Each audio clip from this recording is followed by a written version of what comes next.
First of all, sir, I would like to give a congratulations and hats off to Malcolm sir, Anand sir, and all the organizers of this World Congress on Spine Endoscopy for giving me a privilege and opportunity to share my beginner's experience in unilateral biportal endoscopy. I have nothing to disclose. I come from a small city, Chandigarh. It's in the northern zone of India, one of the most well-planned city of our country.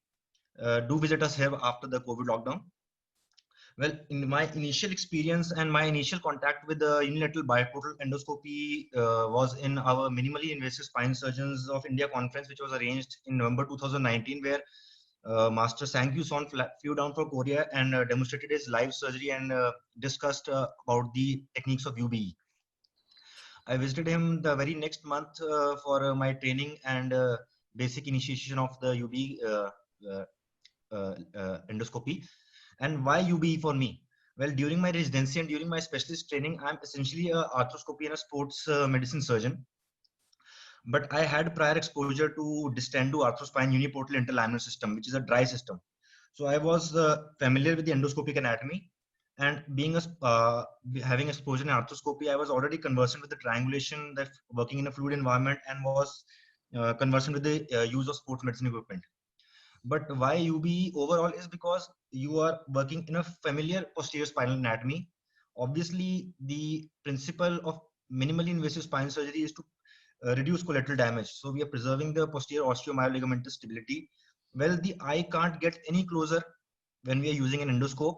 And with UBE, your eye and your instruments are moving separately. So it's an unparalleled mobility. And what I felt is that while approaching through the interlaminar approach and going for an over-the-top decompression, the contralateral root and the foraminal decompression can be attained and achieved under a better visual control.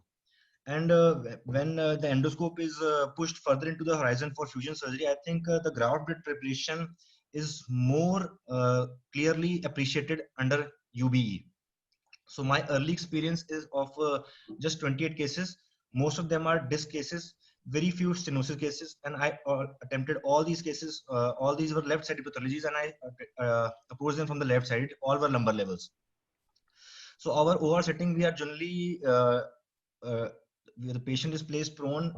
We keep a neutral lordosis. We tend to prefer a regional anesthesia, usually a spinal anesthesia. I stood on the left side. Usually our assistant has to stand on the opposite side, and his role is mainly to hold the UBE retractor. The scrub nurse also stands on our side. The monitor and the C-arm usually comes in from front of the surgeon. And usually we keep a gravity inflow of the fluid pressure, and I didn't use any fluid pump. So the skin marking in an AP view is generally target the upper level of the disc. Your aim is to land on the bone at the base of the spinous process. So usually a centimeter and a half above and a centimeter and a half below are the two incisions based in line with the medial pedicular line. Usually your triangulation is to hit the base of the spinous process. So this is the skin marking. And usually once you've landed on the base of the spinous process, you triangulate your instruments trying to create a soft tissue track. And after creation of a soft tissue track, you place your UBE retractor. This UBE retractor is what makes this surgery more easy, as it is like it converts the system into a semi-tubular system, so that the muscle won't impede, muscle and the soft tissue swelling won't impede your instrument access in the working channel. It ensures a continuous fluid exit, helps to retract the muscles and the soft tissues, and it is a guide for instrument passage. So initially, whenever the bone is your best friend, so you land on the bone, triangulate on the bone, then use your radio frequency to control the bleeding and create some working channel, working space in the interlaminar window. Then using a soft pen field, I try to feel for the base of the spinous process, which is the start of my burr. And then you start with the burring at the base of the stressor and going proximally, performing a laminotomy till you reach the upper edge of the ligamentum flavum. So usually for any discectomy or a disc-based procedure, you go burring proximally till you expose the proximal limit of the ligamentum flavum. After that, you work on your side, removing the ligamentum flavum piecemeal, place in your UV retractor, exposing the disc, performing an annular puncture, and then safely performing a discectomy under good visual control, and hoping to achieve something like this: free axilla, free shoulder, and a decompressed root. With decompression, usually the outside work remains the same. You have to radio frequency, use the RF the soft tissues to get a clear vision of the lamina and the interlaminar window. Usually there are bleeders at 4 o'clock and 8 o'clock above the lamina, starting the base, burying at the base of the spinous process, going proximally, performing a laminotomy on the same side till the ligamentum flavum detaches from the bone. Identify the midline cleft in the flavum, then use the sublaminar burying on the contralateral side to create working space above the flavum on the opposite side. The crux here is to preserve the ligamentum flavum till the last and detach the same and opposite side ligamentum flavum with angled Penfield's root. Work all around the ligamentum flavum. Initially remove just the superficial layer. We have to be very careful while working in the recess area, that is around the SCP lamina junction. That is where most of the time we end up causing a neural injury. Preserve the deeper layer till all the bony work is done. And it is always better to use Penfields and blunt probes to separate any adhesions between the flavum and dura before removing this deeper layer. And finally, we reset all the deeper layer of the flavum to complete our decompression.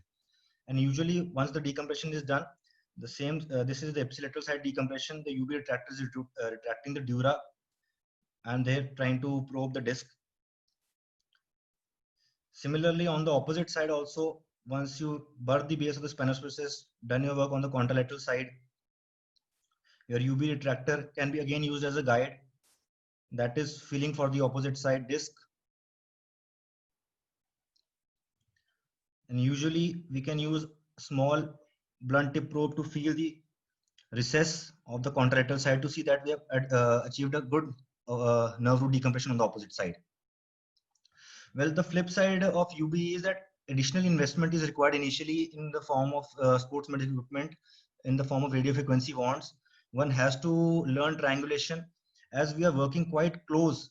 The eyes so close, sometimes there is a lot of orientation loss. So we always should keep on checking what is our cranial, caudal, what is our medial lateral direction. As our burr and instruments are so close to the scope, there is an inherent risk of scope damage or wear. You need an additional assistant to hold the UV retractor, which is usually not required in a uniportal systems. There can be fluid related issues if we are using pumps or high epidural pressures. And usually 2D vision and depth perception can be confusing a bit. There can be dural tears also, but they are so fine that usually once after the procedure, you don't need to do anything about those dural tears. Well, the issues which practically I face are bleeding control.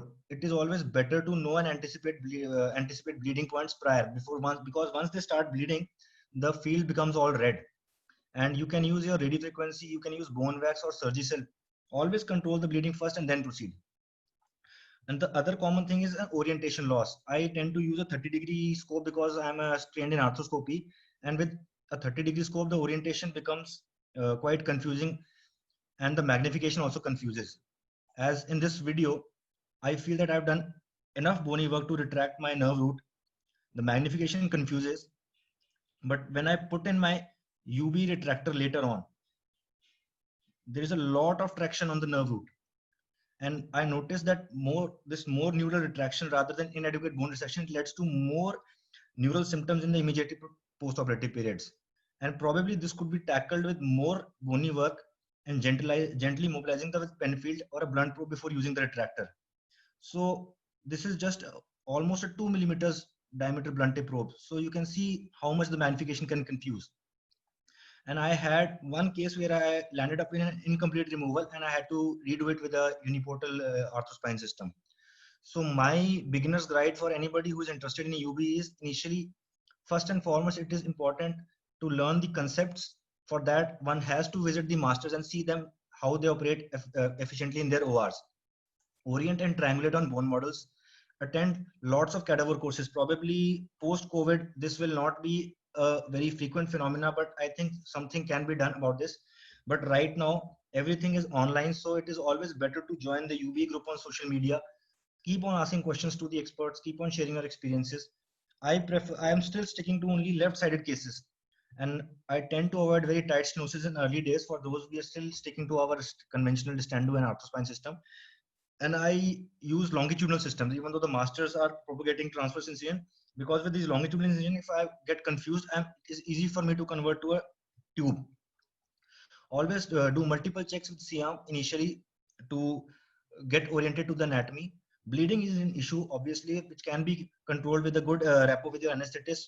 Blood pressure control, keeping the abdomen free, injection tranexamic acid, use of RF, Surgicel bone wax, diligent use of patties, gel foam, or Flow-Seal. If dural tear occurs, usually they are very small and don't require any intervention. But if it is a very big dural tear, it is better to convert to an open system or a like Distando arthrospine or a conventional open technique. Thank you very much.